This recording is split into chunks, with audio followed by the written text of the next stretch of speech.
All right, we are here in 25 CRA 01366. We're here for a continuation of a initial appearance. For the record, the defendant was arrested on Friday, September 5th, I believe sometime before 7 a.m. He was brought immediately to court via video.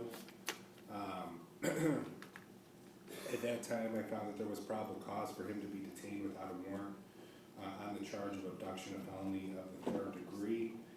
I believe there was a request for bond at that time. I did not issue a bond at that moment for a couple of reasons. One, the detective, Detective Hazou, who was present in the courtroom, indicated there were 2 other incidents that were being investigated. I believe one was from Strongsville, another incident from Strongsville, another from the city of Berea. Number 2, I didn't feel comfortable setting bond at that point because if the defendant was to make bond, I had no idea where he would be living, whether he would be able to comply with the temporary protection order, which I am going to issue today. So I asked for him to potentially find a residence not on Fair Road where he can live if he is able to make bond. And I understand that's a big if, but I at least want to get that information here. So, Mr. Sacco, I've already told you what the rights that you have when you come to court. Do you have any questions regarding any of those rights? All right, can you speak up? I can't. Oh, I'm sorry. Hold on one second. It's not Strongsville, so hold on. We're muted. All right, Mr. Sacco, can you say that again? Yeah, I understand, Your Honor. All right, I can hear you now. All right. Before I say, and I'll also note, Kendra Jeske was the assigned attorney on the case. It's my understanding Ms. Jeske is not available today. Mr. Sterator is filling in for Ms. Jeske. Mr. Sacco, do you have any objection to that? For Mr. Sterator? Okay. All right. In regards to bond, I'm going to first turn it over to Detective Hazou. Detective, do you have any information that you want to put on the record? Your Honor, the cases are both under investigation. We are still looking into Mr. Sacco as a person of interest in a similar incident in Strongsville. However, I am uncomfortable right now confirming or dispelling his direct involvement. The matter requires continued investigation through legal process, which will take some time.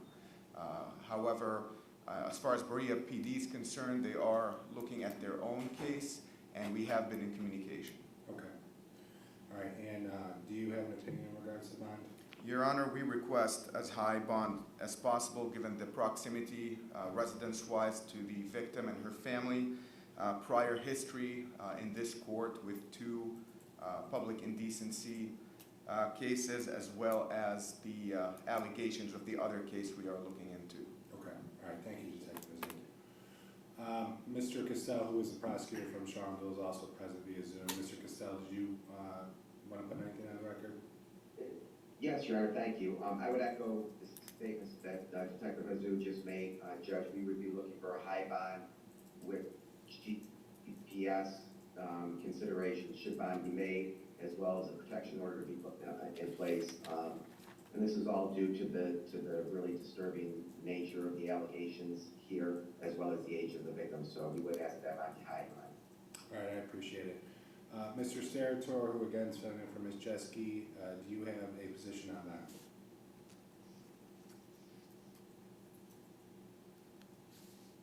Mr. Sterator, can you hear me? Can you hear me, Judge? Yeah, I can hear you. Yeah, go ahead. Your Honor, it's my understanding that Mr. Sacco doesn't have any felony criminal history, nor does he have any history, any allegations of violence. I believe he has a minimal criminal history. Aside from that, Your Honor, I know that his family is in this community. I know that he spends most of his time assisting his grandparents, both of whom are extremely ill. I've had Otherwise, Your Honor, I'm sure that his family can assist him with a stable place to live in a manner that's acceptable to this court. It's my understanding that he might have some family there to speak on his behalf, Your Honor. I ask the court to allow them to speak if they have anything to add to my comments, although I'd encourage them not to say anything with regards to the allegations or the specific facts of the case. That's all, Judge. All right, thank you. Is there family present for the defendant? Did you want to say something? Yeah, No. okay. All right. Sergeant Nettles, anything you want to add? Nothing really to add, except is there a stance on the preliminary hearing? I don't think we covered that last time. Thank you for reminding me, Sergeant Nettles. Mr. Serator, I'll also note last time we were here on Friday, he demanded a preliminary hearing. Mr. Serator, is that still the position of the defendant? No, Your Honor, I discussed that with the defendant. I believe at this time he'd like to enter a waiver of preliminary hearing. We've already heard up on that. All right. So, Mr. Sacco, is that your understanding that you're going to waive your right to have a preliminary hearing in this court? What that means is you give up your right to have that hearing in this court before and if the case is bound over to the Court of Common Pleas. By signing that document that you have in your hand, the case would immediately be sent over to the Court of Common Pleas for further proceeding. Is that your understanding and desire?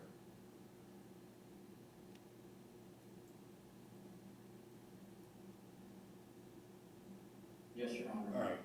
So I saw that you signed the waiver there, so I'll find that the preliminary hearing was waived here in open court and on the record, and the case will be bound over to the Court of Common Pleas.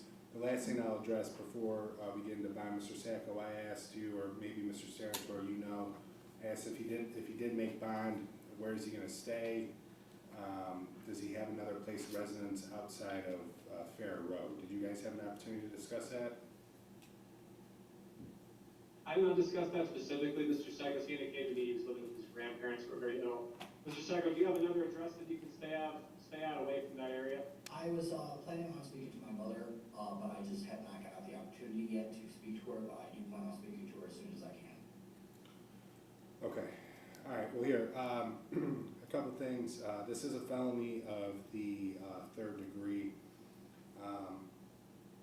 There's been a request for a high bond. Given a couple things. One, there's been no verification on where the defendant would stay if he is released on bond. So that's something I am considering for the safety and protection of the named victim in this case, as well as the community at large. The other thing is, although these are allegations at this point, the probable cause affidavit is extremely disturbing and scary. So based on all that, I'm going to give you a $1 million cash or surety bond. It's not going to be a 10%. It's going to be a $1 million cash or surety bond with two conditions. One, there's going to be a GPS monitor with home detention if he does make bond. You cannot go back to that Fair Road residence if for some reason you come up with $1 million or find a bondsman who will post bond for you. You cannot go back to the Fair Road residence, and I'm going to get to that here in a second. You're going to be placed on GPS with a home detention, meaning you can't leave the home of wherever you reside. You're going to have to file the TPO, which means you can't be within 1,000 feet of the named victim. I'm going to put that you cannot reside on Fair Road and within 1,000 feet of the named victim. Prior to you, if you do post that $1 million bond,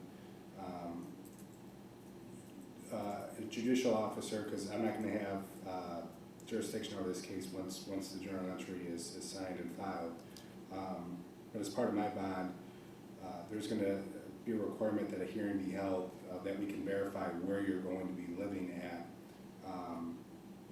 So we know for peace of mind where you're going to be at while the case is proceeding, again, if you make bond. The other thing I'm going to do is I'm going to order a temporary protection order be put in place